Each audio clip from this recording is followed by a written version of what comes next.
Boa noite, meninas. Como vocês pediram, eu estou aqui gravando um vídeo da nossa célula de hoje, até porque a gente não está podendo nos encontrar, né? Em obediência às autoridades, em obediência ao nosso apóstolo, que suspendeu as atividades. Então é um tempo de reflexão, da gente estar em casa, mas não é um tempo de estar longe do Senhor. Amém? A gente pode estar longe de corpo, mas em espírito precisamos estar unidos. E nessa noite, nesse alimento da célula, eu quero compartilhar com vocês. É bom que as meninas tenham aí um caderno, alguma coisa que vocês possam anotar, porque eu vou dar algumas direções, vou dar alguns livros para a gente poder estar estudando em casa depois, para poder fixar na nossa mente aquilo que o Pai quer ministrar no nosso coração. Amém? E essa palavra, ela está fresquinha. Ela nasceu de uma necessidade de que alguém compartilhou comigo. E, enfim... E o Senhor, Ele me levantou pelas madrugadas, um dia desse aí. E foi assim, o Espírito Santo falou para mim assim: filha, vocês precisam ter a mente de filho, não a mente de escravo. Porque tem pessoas que estão na casa do pai. Lembra quando eu ministrei sobre o filho pródigo, que eu falei do irmão mais velho? O irmão mais velho do filho pródigo, ele estava em casa, ele preferiu ficar em casa, ele preferiu obedecer o pai, mas se sentia escravo.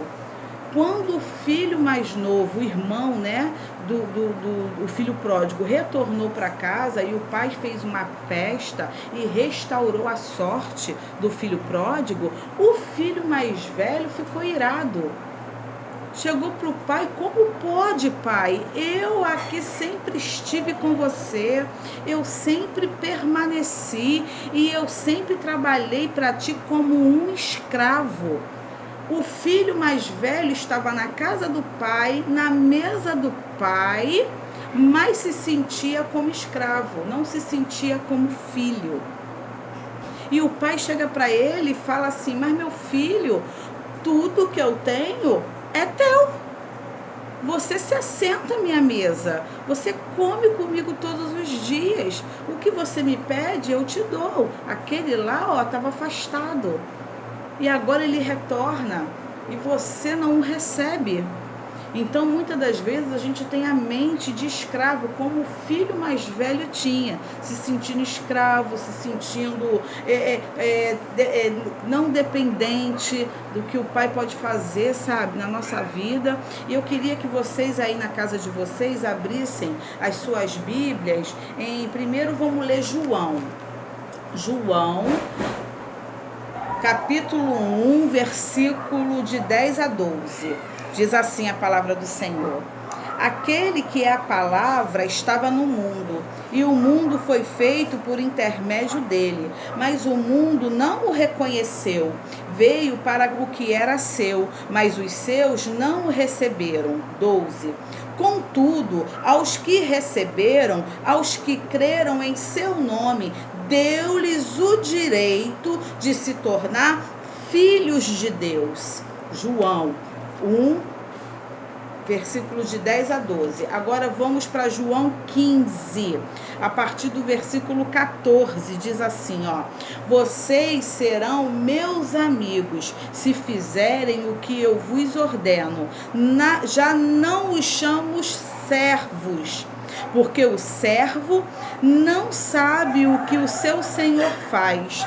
Em vez disso, eu os tenho chamado amigos, porque tudo o que ouvi de meu pai, eu tornei conhecido a vocês. Oi, que coisa linda! Vocês não me escolheram, mas eu os escolhi para irem e darem fruto que permaneça, a fim de que o Pai conceda a vocês o que pedirem em meu nome. Olha que coisa linda, o próprio Jesus, ele falando que já não nos chama mais de servo, de escravo, mas de amigo, e que tem feito que a gente conheça o coração do Pai. Através de Jesus, nós conhecemos o coração do Pai, porque o próprio Jesus, através do Espírito Santo, nos revela o coração do Pai, a vontade do Pai, que é boa, perfeita e agradável. O próprio Jesus nos chama de amigo, e a palavra vai dizer que nele nós nos tornamos filhos de Deus. Repete aí na sua casa: Senhor, me dê a mente de Cristo. A mente de Cristo é a mente de filho, não é a mente de escravo.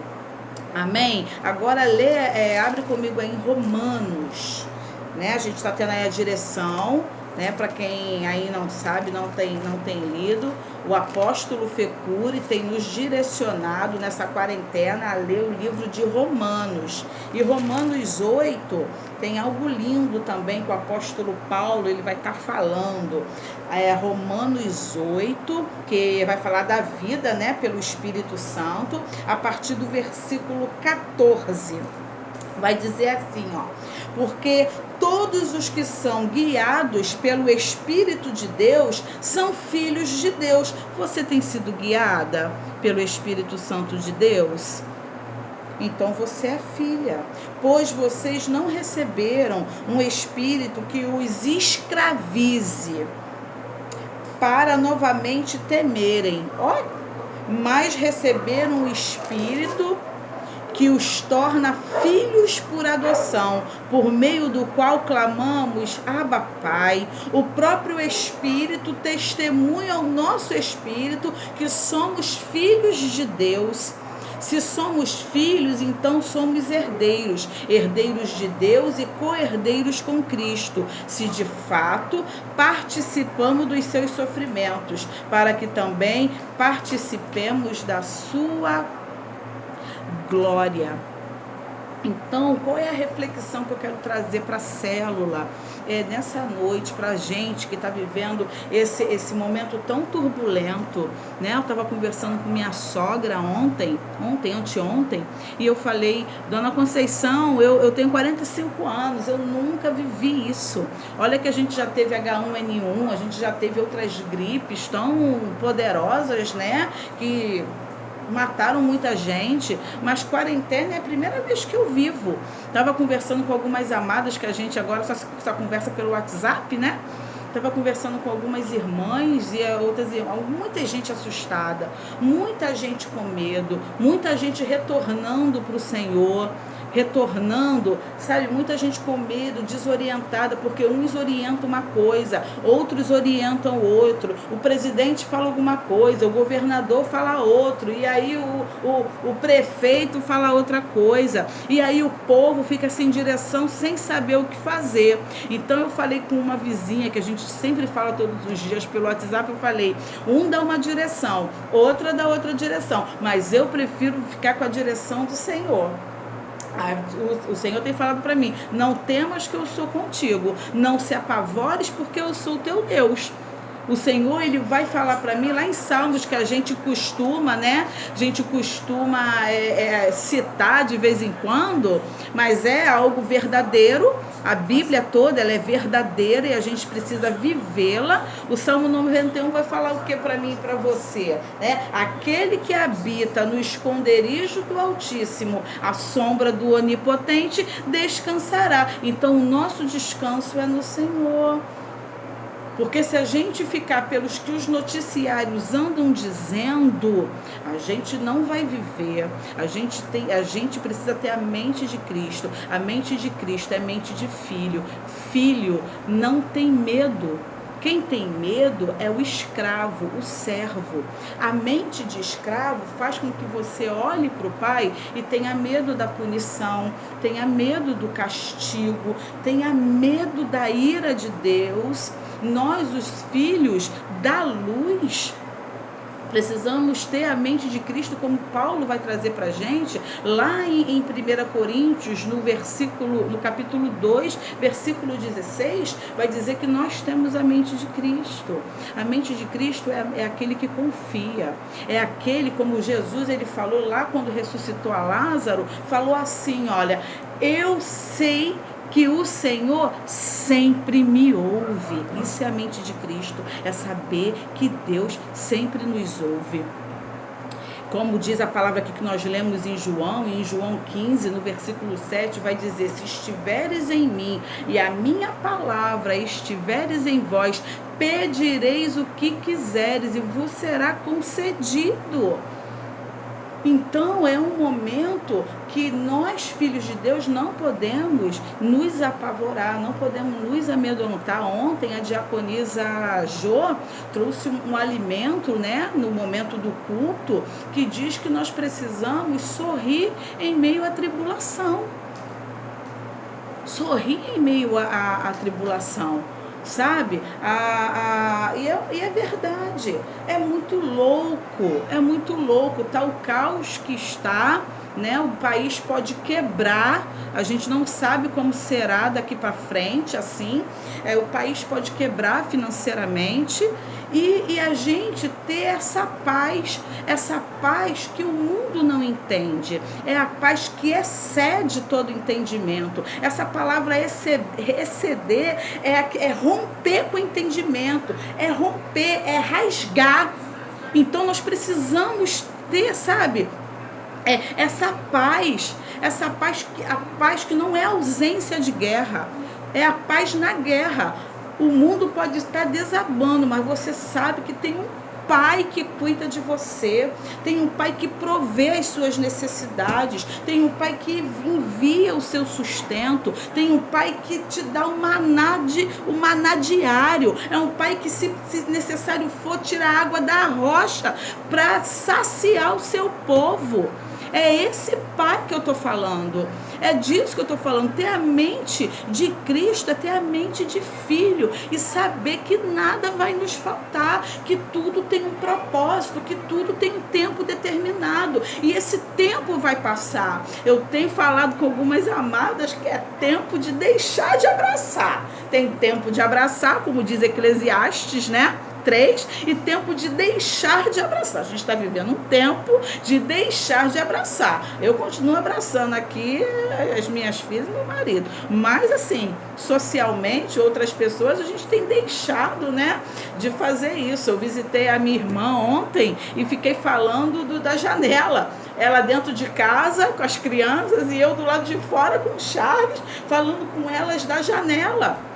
Mas enfim, é um tempo que a gente precisa disso, e eu sei que quando isso tudo acabar, que a gente se reunir como igreja novamente, a gente vai fazer uma grande festa de celebração, mas a gente não pode deixar de celebrar dentro da nossa casa, porque Deus continua sendo Deus, Deus continua sendo bom, Deus não perdeu o controle de nada.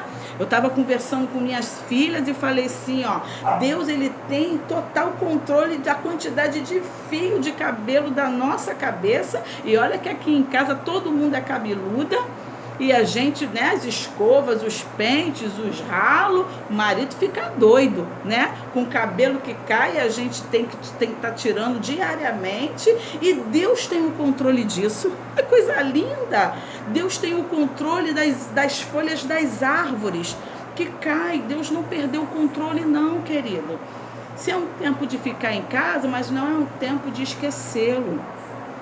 Não é tempo, sabe? Temer ao Senhor é amor. Você teme porque você sabe que Ele está presente. O temor ao Senhor é porque você sabe que Ele está te olhando, sabe que você tem Ele 24 horas por dia.